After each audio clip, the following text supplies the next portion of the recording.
Wow. Griff Jenkins, thank you. I almost want to start with this. I'm going to ask my team to do this because I want to see more from Charlie today. So Charlie had some thoughts on the one-year anniversary after the first attempt to kill President Trump. So this past July, just a few weeks ago, here were Charlie's words. This weekend is July 13th, where President Trump was this close from losing his life. But everybody, what a tragedy it would be if by divine intervention God saved the country and we decided to just cast it aside. Where we have this ascendant, exciting, charismatic, bottom-up energy of young people from across America. And the mandate is very simple. Business as usual as DC will no longer work. And now it's on us.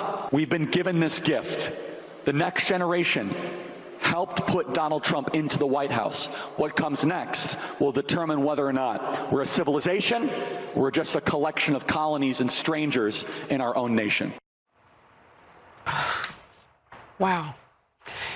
The Center for Strategic and International Studies with this on the rising wave of political violence. Quote, between 2016 and 2025, there were 25 attacks and plots targeting elected officials, political candidates, judges, political staff, and other government employees motivated by extremist partisan beliefs. The number of politically motivated attacks and plots against government figures in just the past 5 years is more than triple those in the previous quarter century combined. Those include the 2 assassination attempts against President Trump, the assassination of Minnesota's Democratic House Speaker Melissa Hortman, and more. Here's more from Utah Governor Spencer Cox. I absolutely believe that this is a watershed in American history, yes. The question is what kind of watershed? And that chapter remains to be written. Is this the end of a dark chapter in our history or the beginning of a darker chapter in our history?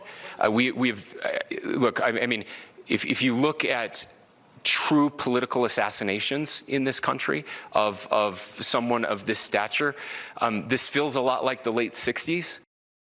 Miranda Devine, Fox News contributor, New York Post columnist. Talk to me about this moment. Whereas I am just a little put off by the framing of this violence as just pure political violence. We have to name it for what it really is.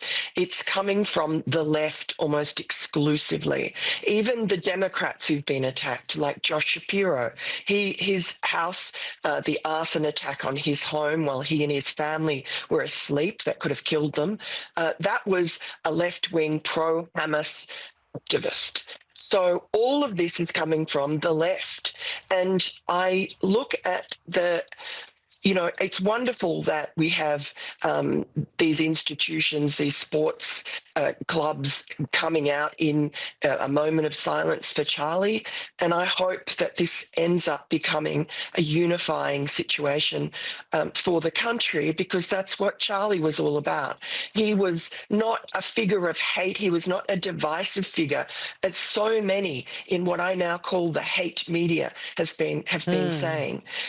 He was someone who reached across the aisle. He wanted to meet his political, ideological opponents where they were, and he would just debate with them with grace and courtesy and rationality and logic, and he won over so many young people just by doing that. They would not have listened to him if he was a divisive figure or spouted hate. They were lied to. Many were brainwashed into thinking that that's what he was, because they were august people. I mean, you just heard J.B. Pritzker lying about Charlie again and bringing it back to Donald Trump. And this is what it really stems from.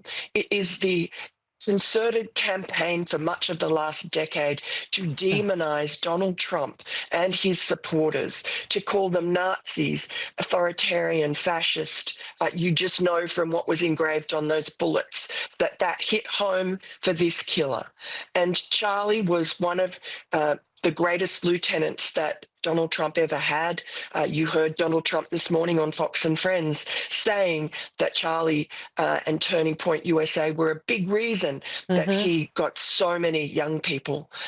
So I hope that those people have a conscience and that they realize that they have been propagandizing and spreading hate into the minds of young people. We need to heal, I think. Yeah, the hate media, as you put it.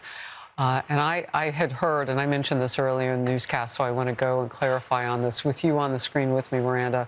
I am aware that the president saw Charlie Kirk, and others had said it as possibly his fourth son. I did not mean to leave one of his sons out in that configuration.